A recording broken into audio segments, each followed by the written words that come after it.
Pagpugay sa watawat. Ang watawat na nakalanlan sa inyong harapan ay siyang watawat ng ating bansa, ang Pilipinas. Kumakatawan ito sa isang bayang nagkakaisa na sa bawat kimaymay ay may angkop na hugis at kabuuan. Isang paggeograpikong sakop ng mga lupain na walang kabawasan. Isang republika, demokratiko, malaya at nagsasarili.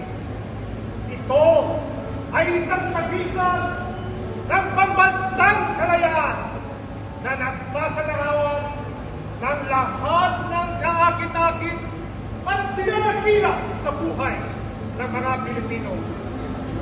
Hinubog ng mga magtipunong kamay ng panahon, binigyang buhay ng isang mapagmahal sa kalayaan ng mga mamamayan at inakay ng pinagpalang diwa sa luklukan ng mga bansa. Naging pamahiin at palalantayo ng ating mga pagmamana at nabubuhay na sagisag ng ating mga karapatan nang tayo'y isilang. Sa kaniyang pangalan, itinagan ng kasaysayan at pagkakatuslas at pagkatatak ng isang bansa.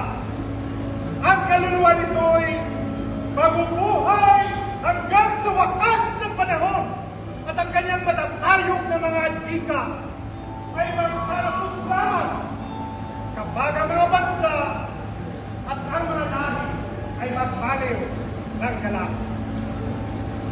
Ang araw ay nangangahulugan ng walang hanggang buhay ng ating bansa at sagisag ng patuloy na pagsibol ng bayan at nagpapatunay sa buhay na walang hanggan.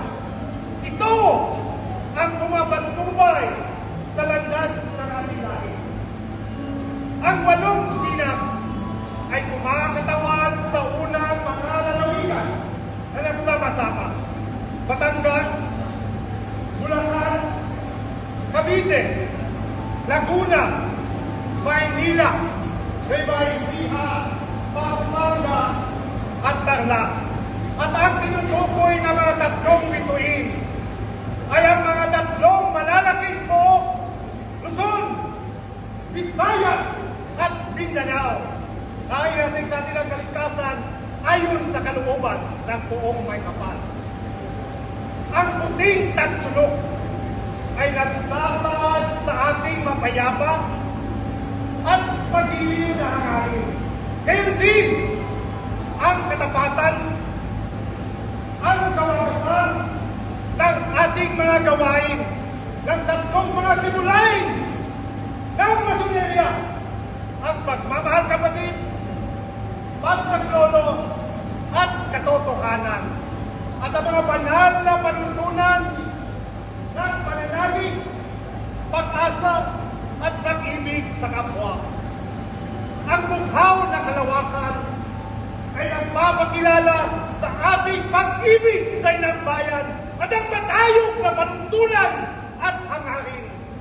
At ang malapad na hating hula ay nagpapayag sa ating walang humpay na kakayahan na nagpananatili sa atin ng isang bahagi sa kalawakan ng kalangitan. Sa kabuuan, ang tatsulok, ang araw, at ang mga tatlong bituin na bumubuo sa ating watawat ay mga simbolo ng masonerya na maliwanag na sa isang ng pagkakapatiran ng tao na nasa pangalaga ng Diyos Ama. Tulad ng pinangarap ng ating mga ninuno, naway sipayan ito sa ibabaw ng lupain ng mga maliligayang mamamayan at sa panghabang panahon.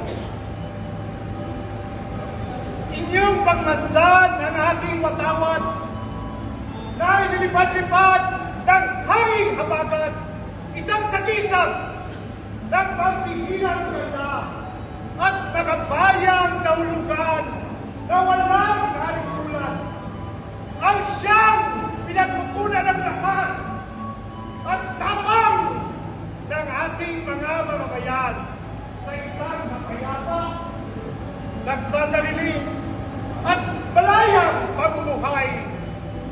Magbugay kayo dito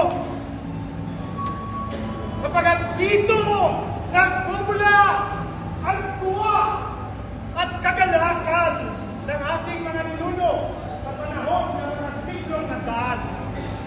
Hangganin niyo ito sapagkat ito ang matawad ng makikinig ng mga anak na sina Rahat Sulaiman at Maria Clara. Idiin niyo ito sa inyong mga dibdib sapagkat ito ang banal na matawad na minumot niya natin ilang bayang Pilipinas. Dalhin niyo ito sa inyong mga puso sapagkat ito ang palatandaan ng ating mga kapatid na nagbuhis na buhay para sa kapakanan ng ating bayan.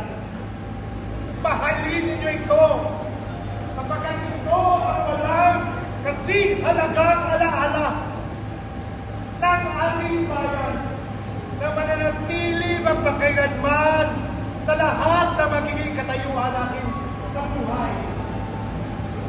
Igalang ninyo ito ng lubusan sapagkat ito ang nabubuhay na katauhan ng diwa ng lupa ng ating sinilangan.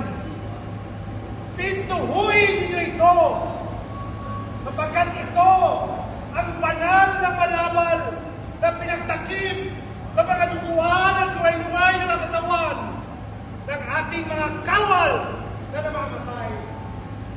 Pagpala at ialay ito sabay-sabay sapagkat ito ang bunga ng pagpapakatakip ng ating mga bayani na namatay na at pagtiwala sa makapangyarihang Diyos at mga taong katauhan upang ito ay pagkaingatan para sa kinabukasan ng ating mga anak at mga anak pa ng ating anak.